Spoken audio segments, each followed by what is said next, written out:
Kupata ile nafasi ya kusimama imara, nihakikishe kwamba ile pesa ambayo inatakikana kwenda kwa matibabu inaenda, ile inatakikana kwenda kwa masomo ya watoto wetu itaenda. Na kitu moja, Bishop, I thank God, He removed fear from my heart. When I'm doing the right thing, you can't be afraid. Hata uwe ni nani.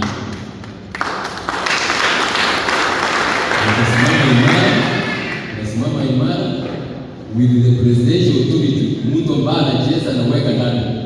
That's what the law requires. Aweka yeye ndani na watu waheshimu ile mamlaka ambao wako. Tukimaliza hii wizi wa mali ya umma, Kenya itakuwa. Mimi mwenyewe nimeambia na on record saying nikiingia hiyo kiti mshahara yangu peke yake ndio nitategemea. Siwezi kuchukua hata nguvu ambao wala ambao wanafanya kazi na mimi, nitawaambia mshahara yenu ni kama unaona ni kidogo kutoka huko. Watu wengine ambao vijana wengi wanataka kazi, kama mtu anataka nimpatie kazi kama PS anataka kuiroka kama yeye kama ndio huo ama anataka banga kazi, I will be fine. Nitawachungia mamia na tutaendelea. Wala ambao mnajua sio kujifuna, kujifuna. I have not taken a break. Sio sasa nitakuchukua break. Yale Mungu ameni bless, the deal He has blessed me with, I am satisfied.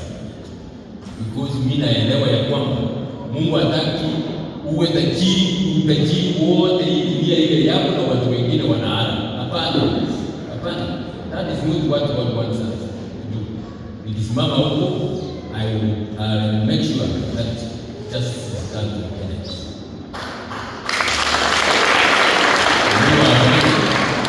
Tuendelee na mtuombee Bishop, Pastor, mtuombee mbele shida hiki.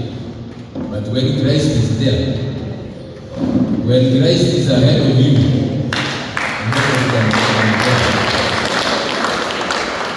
some of you know how I was challenged. I was challenged when I was seated. In fact, some of my neighbors were praying for me all of the night. That time, me and Marota, I had peace of mind because I knew what I was doing was right, and I had peace of mind. I have no doubt that nikipewa hii nitatekeleza wajibu wa Mungu and the Kenyans. Niunge mkono tulete nchi yetu kwa raia ambaye Mungu awabariki sana.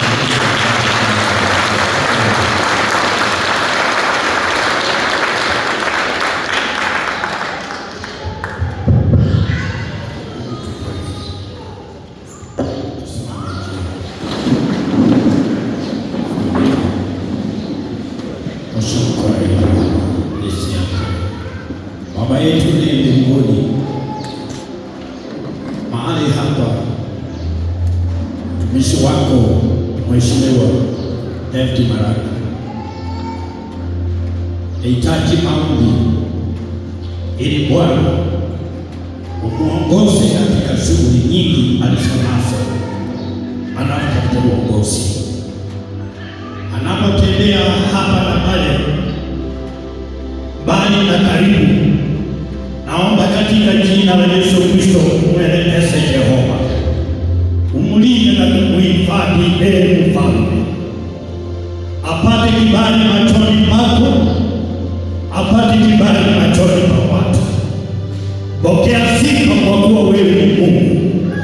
Tunajua kwamba mwaka ujao utatuchagulia viongozi, lakini Baba, ni maombi yetu kwamba utuchagulie viongozi ambao wanakuheshimu, wanakuogopa na wataenenda katika usafi wa mioyo, ili wahudumie Wakenya katika mioyo ya unyenyekevu na katika mioyo ya haki. Baba, pokea